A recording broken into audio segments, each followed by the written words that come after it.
Alright, what is up, guys? This is X-Packers X-Fan 217 here, bringing you the Super Bowl, or one of the possible scenarios for the Super Bowl. It is the Broncos versus the Packers, and of course, me being the Packers, because I am a insane Packers fan.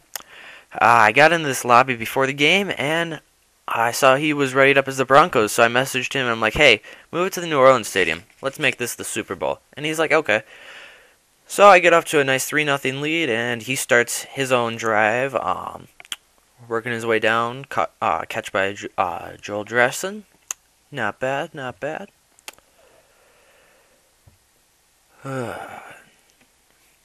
Gets into the two wide out set, hands it off to Noshan Moreno, and he is stuffed by AJ Hawk. I've been really impressed with AJ Hawk this year. He's played well on Madden, and he's been playing well in real life. So, I mean, can't get much better than that, I guess. Again, two wide out, two tight ends set. And this time, Peyton Manning's going to roll out, and AJ Hawk again forces the fumble, and Clay Matthews recovers. Sort of like the game last weekend, except he forced the fumble and he recovered it against Joe Webb and the Vikings. I was actually at that game. It was actually not that cold, because you would think, oh, Lambeau Field, it's gonna be like 20 below. No, it was about 26 degrees, and I was in about 5 layers, and I was warm, so it's all good. But I mean, it was a great game for a Packers fan. I felt a little bit bad for the Viking fans there, not even being able to really have them have a shot because of Ponder not being in there. I was in the Lambeau Field atrium when they announced that on Packers radio that Ponder was inactive for tonight, and the place just lit up. As you can see, Jamarca Finley going right here for a touchdown to make it 9-0, about to go 10-0. But it was crazy. People were just yelling and cheering, and you could just tell the Viking fans were like, "Oh, really? We're already the underdogs. Now you're gonna make this worse." At this point in the game, just switching back to the gameplay, I decided to put in DeJuan Harris just because DeJuan Harris was so good in the game last weekend against the Vikings. Pretty sure he had one touchdown. Yeah, he had one touchdown, and I think just about 100 yards rushing. He played very well against the Vikings for run, stop-oriented defense. And right here, I almost get a nice interception with Sam Shields, but I kind of want to talk about the Packers-49ers matchup a little bit. Me being a Packers fan, I've been looking at articles all week, thinking, how should... Oh, nice pick there by Casey Hayward, my favorite Packers rookie. Anyways, how can we stop the 49ers, and how can we beat them, since we are the quoted underdogs? Even though I don't believe that. I think that the 49ers are the underdogs because we've been rolling through the season while they have been struggling as of lately. But the only things that I have really been able to come up with for us being able to stop them are, like, not the only things, but the most important things would be we need to be able to keep Colin Kaepernick in the pocket. If we can keep him in the pocket, that means that he can't run around. That means that our pass defense then can do their jobs and well cover their receivers. And then he's going to have to either take a sack or dump it off short somewhere, or force a throw into coverage, which you never know. Right? Just like I did there, and that one was almost picked off. But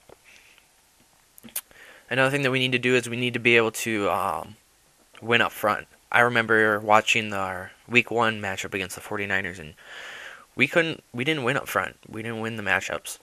Justin Smith was all over us, and Aldon Smith, and whoever else is on the 49ers. I'm totally blanking on their names right now. Ahmad Brooks, I think. Yeah. One of the biggest mismatches that will be in the game, assuming that Justin Smith is playing, it will be Justin Smith on left tackle, Marshall Newhouse. Although I will say that Newhouse has did considerably well against the Vikings last weekend, covering Jared Allen. I'm pretty sure he let him by a couple times, but then other people were there to cover for him. I'm pretty sure Allen only had one sack, which I suppose against our subpar line is pretty good. And I decided to juke him out there with DeJuan Harris in there for the touchdown to make it 17-0, and it looks like that the Packers are currently dominating this Super Bowl. In the pregame, he was looking for a Super Bowl stadium to see if they could have it so that it was like set up so it was like Broncos and Packers fans in there, not all Saints fans, as you can see. But there wasn't an option for that, unfortunately, so we just had to roll with the Saints. And yet another pick for Casey Hayward, his second of the game, and this time there's nobody in front of him, and he could go all the way. And just like that, it is 24-0 against the Broncos. I honestly didn't think that I was going to be able to beat the Broncos, for one, and two, by this much. Because this was before the roster update that was in this morning. Packers were in 88 in the previous roster update. They're in 88 in this roster update. But the Broncos then were in 91. And then the very next play gets picked off by Brad Jones.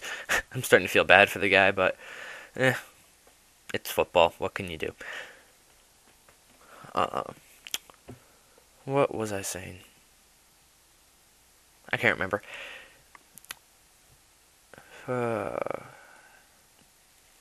Pretty sure I'm going to run this off here to DeJuan Harris.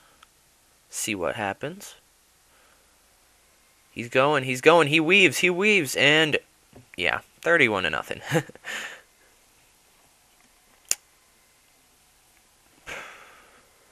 I don't know what he was doing with this guy over there.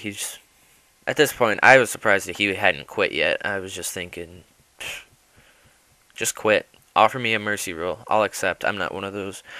I am not the guy that's going to be like, oh, let's run the score up, let's run the score up, run the score up, run the score up, run the score up. No. You want to offer mercy? Cool. You want a friendly quit, though, on the other hand, I'm getting my win, if you're going to quit. But Peyton Manning drops back here, and Sam Shields almost has another interception. I hate how in Madden 13 they don't give you those picks along the sidelines like they did in Madden 12. They gave you a lot of picks along the sidelines in Madden 12, but one thing, there would be so many more interceptions, as you can see. Charles Woodson there picks off yet another one of his passes here into the third quarter, but I don't know. I think that it would make the game a lot better because a lot of the interceptions that happen today in the NFL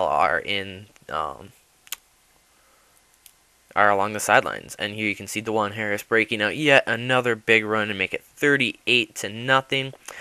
And I'm pretty sure that he does end up offering me a mercy rule up here right after this extra point. But that is something I would really like to see in Madden 14 or in a patch for this year, is being able to have them so that they can intercept it along the sidelines, because they don't just drop the ball on the sidelines. No, they catch it and then do a toe drag to keep it in bounds. But anyways, that wraps up this video. I hope you guys enjoyed. Be sure to like, favorite, subscribe, and peace.